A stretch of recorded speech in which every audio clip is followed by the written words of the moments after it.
नमस्कार प्रिय दर्शकों, एक बार फिर आपका स्वागत है। प्रिय दर्शकों, आज की कहानी बड़ी ही ज्ञानवर्धक है। प्रिय दर्शकों, बूढ़ी चिड़िया ने बताया कि क्या भाग्य का लिखा मिटाया जा सकता है। आइए इस कहानी के माध्यम से समझते हैं। प्रिय दर्शकों, एक जंगल में एक बूढ़ी चिड़िया और चिड़ा रहते थे। बूढ़ी चिड़िया और चिड़ा बहुत हंसी खुशी जंगल में रहते थे। एक दिन बूढ़ी चिड़िया अपने पति चिड़ा से कहती है, पिया जी, हमें यहां से चलना चाहिए, हमें वहां चलना चाहिए जहां हमारे समाज के लोग रहते हैं। हमारी अब काफी उम्र हो गई है, जहां काफी सारे चिड़िया और उनकी पत्नियां रहती हैं। हमें वहां चलना चाहिए। चिड़ा अपनी पत्नी से कहता है, प्रिय, अगर हम वहां चलेंगे तो रोज लड़ाई झगड़े होंगे। हम दोनों यहां जंगल में कितना सुकून से रहते हैं, वहां जाने की क्या जरूरत है। लेकिन बूढ़ी चिड़िया जिद करने लगती है तो चिड़ा भी मान जाता है। अपनी पत्नी के जिद करने पर वो दोनों उड़कर एक नगर में आ जाते। उस नगर का राजा पशु पक्षियों की भाषा को अच्छी तरह से समझता था। उस राजा ने कराव शास्त्र की पढ़ाई की थी। कराव शास्त्र का मतलब यही होता है कि पशु पक्षियों की भाषा को समझ पाना। वह राजा सभी प्रकार के पशु पक्षियों की आवाज को समझ पाता था। हर जीव जंतु की आवाज को वह बखूबी समझता था कि वह क्या कह रहा है। दोनों चिड़ा और बूढ़ी चिड़िया उसी नगर में आ जाते हैं। एक दिन की बात है, चिड़ा एक राजा के बगीचे में चला जाता है, जहां पर राजा भी आया हुआ था। चिड़ा और बूढ़ी चिड़िया राजा के बगीचे में आकर बैठ जाते हैं। बूढ़ी चिड़िया कहती है कि हे पिया जी, क्या इस नगर में आना हमारे भाग्य में लिखा था? क्या हम भाग्य का लिखा मिटा सकते हैं? तभी उन दोनों की बातों को राजा सुन लेता है, क्योंकि उसने कराव शास्त्र की पढ़ाई की थी और वह सभी प्रकार के पशु पक्षियों की भाषा को जानता था।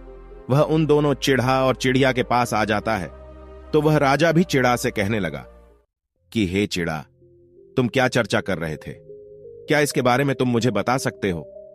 तब चिड़ा कहता है कि हे राजन, मेरी पत्नी मुझसे पूछ रही है कि क्या कोई भाग्य का लिखा मिटा सकता है, इसी के बारे में चर्चा चल रही है। तो राजा कहता है कि हमें भी बताइए कि क्या सच में भाग्य का लिखा मिटाया जा सकता है या नहीं। चिड़ा कहता है कि हे राजन, यह सब मैं तुम्हें एक कहानी के माध्यम से बताऊंगा। इस कहानी को ध्यान से और गौर से सुनना। इस कहानी से तुम्हें पता चल जाएगा कि क्या भाग्य का लिखा हुआ मिटाया जा सकता है या नहीं। तब राजा कहता है कि हे चिड़ा, आप अपनी कहानी शुरू कीजिए, मैं ध्यान से सुनूंगा। तब चिड़ा अपनी पत्नी से भी कहता है कि हे प्रिय, आप भी ध्यान से सुनिएगा। तब चिड़ा की पत्नी कहती है कि हे स्वामी, मैं आपकी बातों को बड़े मन से और ध्यान से सुनूंगी, कृपया आप कहानी शुरू कीजिए। तब चिड़ा कहानी शुरू करता है और कहता है, एक गांव में एक बहुत ही ज्ञानी पंडित रहता था। एक दिन वह अपने बचपन के मित्र से मिलने के लिए दूसरे गांव जा रहा था। उसका मित्र बचपन से ही गूंगा और एक पैर से अपाहिज था। उसके मित्र का गांव काफी दूर था। रास्ते में कई छोटे छोटे गांव पड़ते थे। पंडित अपनी धुन में आगे चला जा रहा था। तभी रास्ते में उसे एक आदमी और मिल गया। वो भी पंडित के साथ साथ चलने लगा। पंडित ने सोचा, चलो अच्छा ही हुआ, साथ साथ चलने से सफर जल्दी कट जाएगा। चलते चलते पंडित ने उस आदमी से उसका नाम पूछा तो उस आदमी ने अपना नाम महाकाल बताया। पंडित को यह नाम थोड़ा अजीब सा लगा, पर पंडित ने नाम के विषय में कुछ पूछना उचित नहीं समझा। दोनों धीरे धीरे साथ में चल ही रहे थे। तभी रास्ते में एक गांव आया तो महाकाल ने पंडित से कहा, तुम आगे चलो, मुझे इस गांव में एक संदेश देना है, मैं तुमसे आगे मिलता हूं। पंडित ने कहा, ठीक है, और वह आगे की ओर चल दिया। तभी गांव में खबर फैली कि एक व्यक्ति को भैंसे ने मार दिया है। जैसे ही भैंसे ने उस व्यक्ति को मारा, ठीक थोड़ी ही देर में महाकाल वापस आ गया। फिर चलते चलते दोनों एक दूसरे गांव के बाहर पहुंचते हैं, जहां पर एक छोटा सा मंदिर बना था और ठहरने की व्यवस्था भी अच्छी लग रही थी। पंडित के मित्र का गांव भी वहां से अभी काफी दूर था और रात्रि भी होने वाली थी।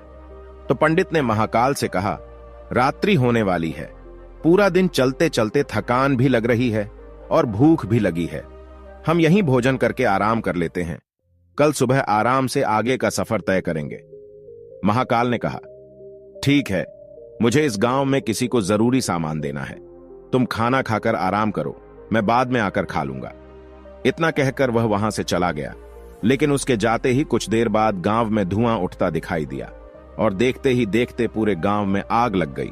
पंडित ने आश्चर्य से सोचा कि यह महाकाल जहां भी जाता है वहां किसी न किसी तरह की हानि जरूर हो जाती है, कुछ तो गड़बड़ है।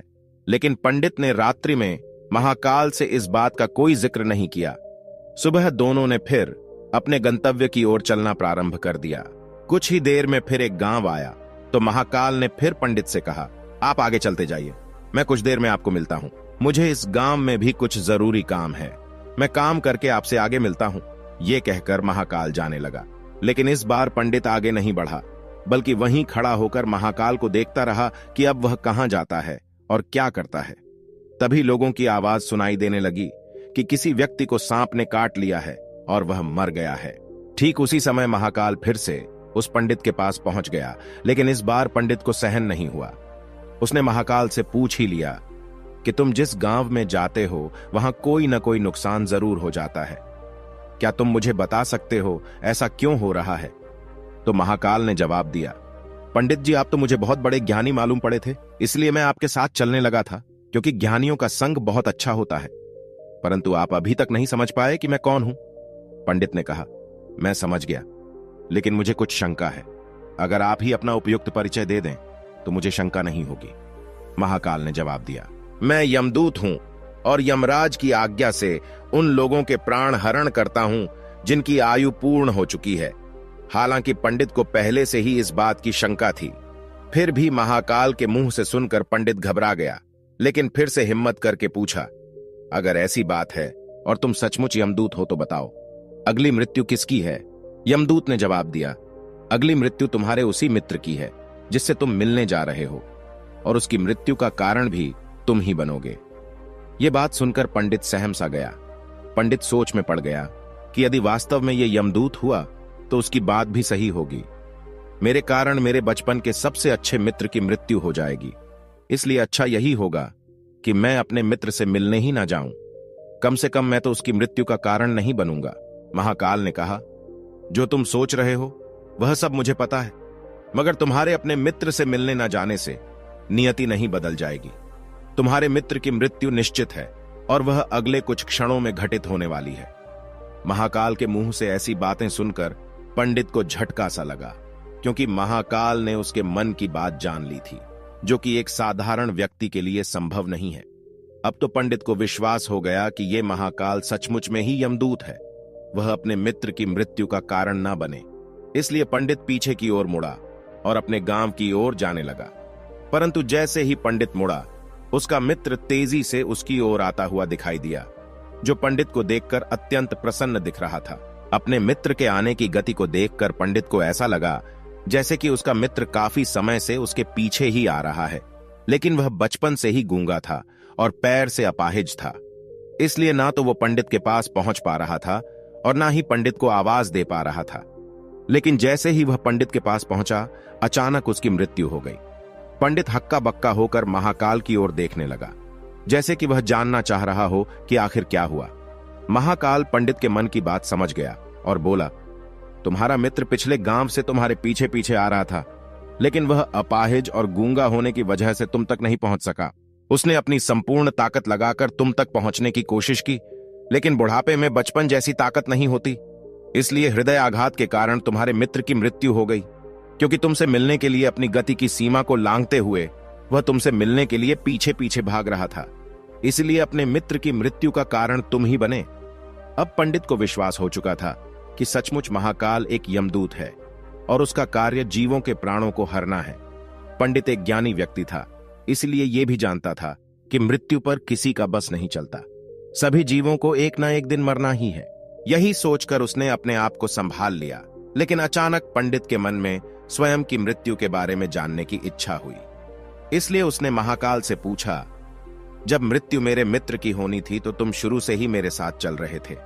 महाकाल ने जवाब दिया, मैं तो सभी के साथ चलता हूं और हर क्षण चलता रहता हूं, किंतु लोग पहचान नहीं पाते, क्योंकि लोगों के पास अपनी समस्याओं के अलावा किसी और व्यक्ति, वस्तु या घटना के संदर्भ में सोचने, समझने और देखने का समय ही नहीं होता। पंडित ने कहा, क्या तुम बता सकते हो कि मेरी मृत्यु कब और कैसे होगी? तो महाकाल ने कहा, हालांकि किसी सामान्य जीव को यह जानना ठीक नहीं है, क्योंकि कोई भी जीव अपनी मृत्यु के बारे में जानकर दुखी तो होता ही है, लेकिन तुम ज्ञानी व्यक्ति प्रतीत होते हो और अपने मित्र की मृत्यु को तुमने जितनी आसानी से सहन कर लिया, उसे देखकर लगता है कि तुम अपनी मृत्यु के बारे में जानकर भी दुखी नहीं होगे। इसलिए मैं तुम्हें बता देता हूं कि तुम्हारी मृत्यु आज से ठीक 6 महीने बाद आज के ही दिन किसी दूसरे राज्य में फांसी लगने से होगी। और सबसे आश्चर्य की बात यह होगी कि तुम स्वयं से फांसी को स्वीकार कर लोगे। इतना कहकर महाकाल जाने लगा, क्योंकि महाकाल का पंडित के साथ चलते रहने का अब कोई कारण नहीं था। पंडित भी अपने मित्र की यथाशक्ति कर्मकांड करके अपने गांव चला गया। लेकिन कोई व्यक्ति कितना भी ज्ञानी क्यों ना हो, अपनी मृत्यु की बात सुनकर दुखी तो होता ही है और मृत्यु से बचने के लिए कुछ ना कुछ करता ही है। तो पंडित ने भी किया। पंडित विद्वान था, इसलिए उसकी ख्याति उस राज्य के राजा तक थी। उस पंडित ने सोचा कि राजा के पास तो ज्ञानी मंत्री है, वे मेरी मृत्यु से संबंधित समस्या का कोई ना कोई हल निकाल ही लेंगे। पंडित जी यह सोचते हुए राज दरबार में पहुंच जाता है और उसने वहां जाकर राजा को सारा वृतांत सुनाया। राजा ने यह बात अपने मंत्रियों को बताई और उनसे सलाह मांगी। अंत में सभी ने विचार विमर्श करके कहा कि अगर पंडित की बात सही है तो यह तो निश्चित है कि उसकी मृत्यु 6 महीने के बाद ही होगी। लेकिन मृत्यु तब होगी जब वह दूसरे राज्य में जाएगा। यदि वह दूसरे राज्य में जाएगा ही नहीं तो मृत्यु भी नहीं होगी। मंत्रियों की यह सलाह राजा को भी ठीक लगी। बहुत सोच समझकर राजा ने पंडित के रहने की व्यवस्था महल में कर दी और राजा के आदेश के बिना उस पंडित से किसी को भी मिलने नहीं दिया जाता था। लेकिन पंडित कहीं भी आ जा सकता था, ताकि पंडित को यह ना लगे कि वे राजा की कैद में है। परंतु पंडित डर के कारण स्वयं ही कहीं आता जाता नहीं था। धीरे धीरे पंडित के मृत्यु का समय नजदीक आने लगा और वह दिन भी आ गया जिस दिन पंडित की मृत्यु होने वाली थी। पंडित अपनी मृत्यु को लेकर बहुत चिंतित था, इसलिए उस दिन पंडित डर के मारे जल्दी ही सो गया, ताकि जल्दी से वह रात बीत जाए और अगला दिन आ जाए तो उसकी मृत्यु टल सके। लेकिन पंडित को स्वयं नींद में चलने की बीमारी थी और इस बीमारी के बारे में वो स्वयं भी नहीं जानता था। अतः राजा के किसी वैद्य को बताने का तो प्रश्न ही नहीं उठता। उसी रात पंडित को नींद में चलने का दौरा पड़ा। वह उठा और जेल से निकलकर अस्तबल में गया। पंडित राजा का खास मेहमान था, इसलिए किसी पहरेदार ने भी उसे नहीं रोका और ना ही किसी तरह की पूछताछ की। अस्तबल में पहुंचकर सबसे तेज चलने वाले घोड़े की पीठ पर सवार होकर नींद में ही राज्य की सीमा के बाहर दूसरे राज्य में चला गया। इतना ही नहीं, वह दूसरे राज्य के राजमहल में पहुंच गया और उस महल के पहरेदार ने भी उसे नहीं रोका और ना ही कोई पूछताछ की। सभी लोग रात्रि के अंतिम प्रहर होने के कारण नींद में थे और वह पंडित सीधे राजा के शयन कक्ष में पहुंच गया, जहां राजा और रानी सो रहे थे। वहां पंडित भी जाकर लेट गया। सुबह हुई तो राजा ने पंडित को रानी के बगल में सोया हुआ देखा, जिससे राजा बहुत क्रोधित हुआ और पंडित को गिरफ्तार कर लिया गया। पंडित को तो कुछ समझ में ही नहीं आ रहा था कि आखिर दूसरे राज्य में और राजा के कक्ष में वह कैसे पहुंच गया। लेकिन वहां यह सब सुनने वाला कौन था? राजा ने पंडित को दरबार में हाजिर करने का हुक्म दिया। कुछ समय बाद पंडित को दरबार में लाया गया। कुछ समय बाद राजा का दरबार लगा, जहां राजा ने पंडित को देखा और देखते ही क्रोधित होकर पंडित को फांसी पर चढ़ा देने का आदेश सुना दिया। फांसी की सजा सुनकर पंडित कांप गया। फिर भी कुछ हिम्मत कर उसने राजा से कहा कि मैं ये नहीं जानता कि मैं राजमहल में कैसे पहुंचा, और ये भी नहीं जानता हूं कि मैं आपके शयन कक्ष में कैसे आया और आपके राज्य के किसी पहरेदार ने मुझे रोका क्यों नहीं।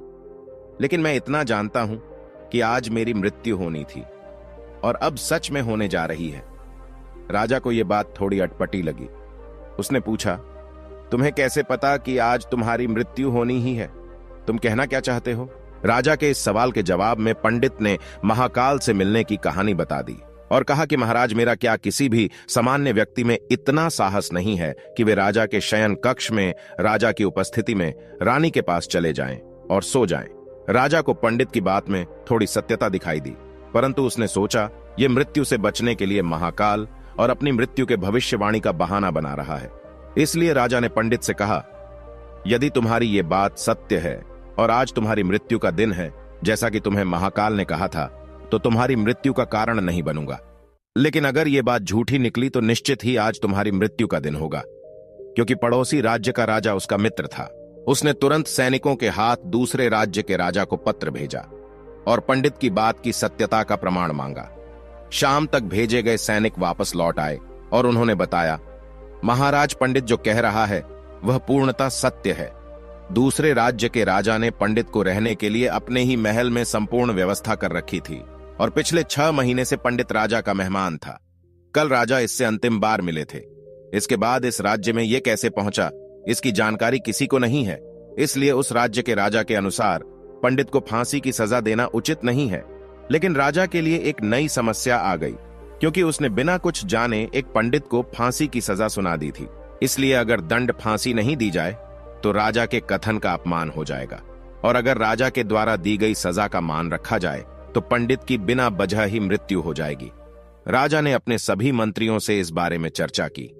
सभी मंत्रियों ने सुझाव दिया कि महाराज पंडित को एक कच्चे सूत से फांसी लगवा दें। इससे आपके कथन का भी मान रह जाएगा और कच्चे सूत के धागे से पंडित को भी फांसी नहीं लगेगी और उसके प्राण बच जाएंगे। राजा को यह सुझाव अच्छा लगा।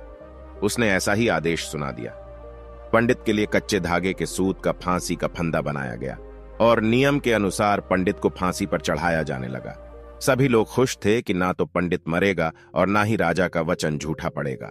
पंडित को विश्वास था कि सूत के धागे से तो उसकी मृत्यु हो ही नहीं सकती, इसलिए वह भी खुशी खुशी फांसी पर चढ़ने को तैयार था, जैसा कि महाकाल ने उसे कहा था।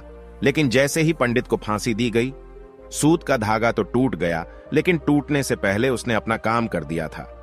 पंडित के गले की नस सूत के धागे से कट चुकी थी और पंडित जमीन पर पड़ा तड़प रहा था।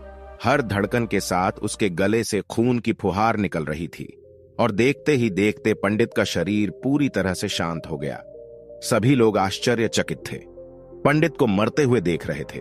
किसी को विश्वास ही नहीं हो रहा था कि इस कमजोर से धागे से किसी की मृत्यु हो सकती है। लेकिन घटना घट चुकी थी। नियति ने अपना काम कर दिया था। जो होना होता है वो होकर ही रहता है।